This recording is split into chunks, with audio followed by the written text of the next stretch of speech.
I'm Bob Dobias. I'm 90 years old and I was with the 96th Division in World War II. I went into the Army at the age of 18 in 1944, September 20th, 1944. And I took my basic training in Camp Hood, Texas. And I saw, as we were marching sometimes, a dead American soldier laying alongside the road. It was very disheartening to see that, flies coming out of their nose and stuff like that, because medics hadn't got over to pick them up yet. And that's hard to accept. So that makes you want to, have the feeling of killing too. Getting even, might say. I went in on a cleanup crew of bombing out caves where the Japanese were, and more or less finishing. For 45 days we were on the front lines, but we were mostly cleanup, just getting the Japs out of the caves, because they were holed in. The war would have went on longer if we wouldn't have got rid of them.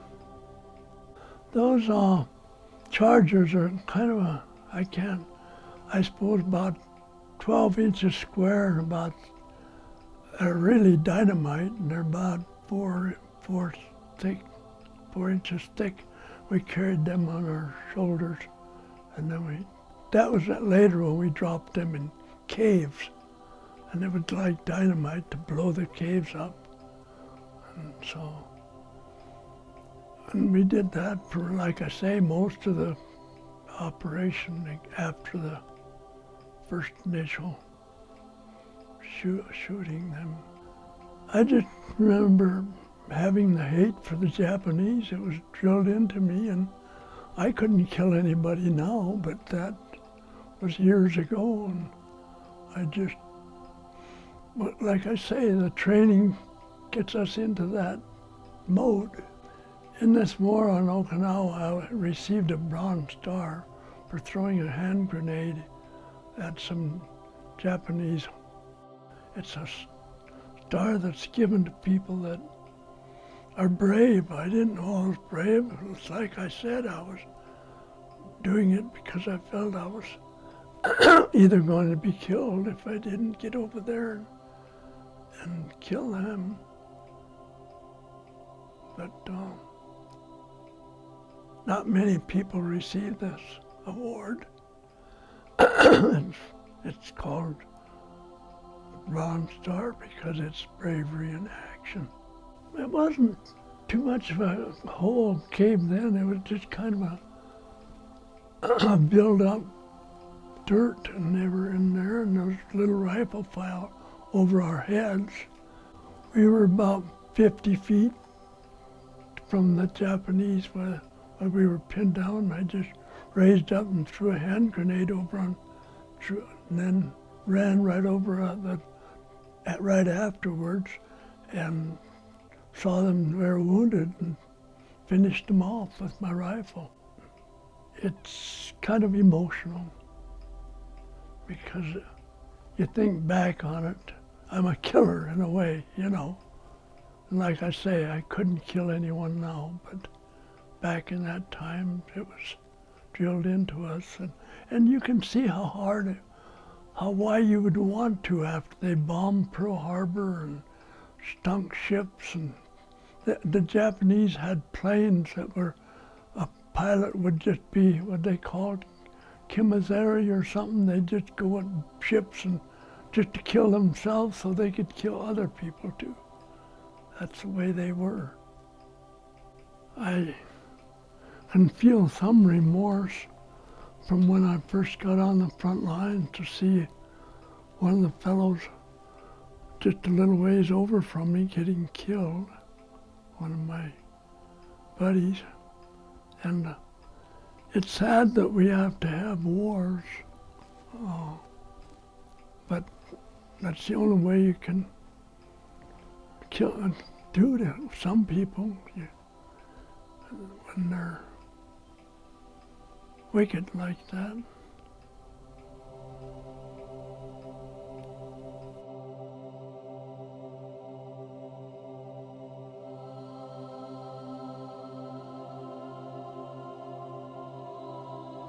I arrived at Oahu February 25th, 1945, and remained there until March 17th.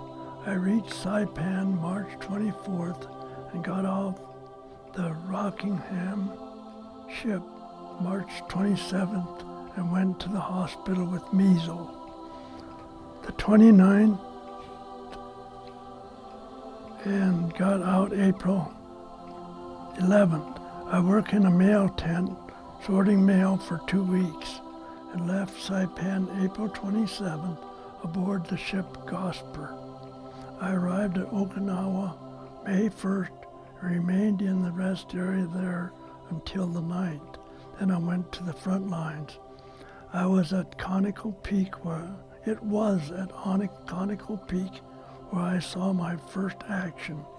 I was in action and sometimes in reserve until the 22nd of June, and the 23rd of the island was declared secure. I went through the town of Aragashi June 21st, where I saw the most action and where I captured many civilians and Jap soldiers. It was the 20th that I received a slight wound on my left collarbone. It was June 26th that we went back to the rest area and stayed there until the August 5th, 1945, when we boarded the LST ship on July 16th. We were issued combat infantry badges.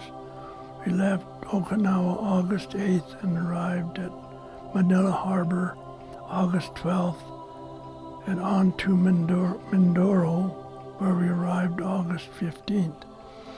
December 9th, I was transferred to the 321st Engineers, and I remained there until January 3rd, 1946, when we left for Luzon. Got there January 5th, 1946.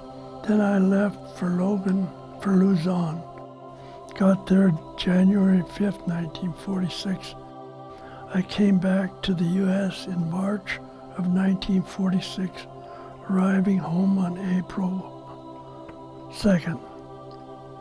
Went to Fort Lewis after the furlough and stayed there until discharged on June 20th, 1946. That's all I have written down here.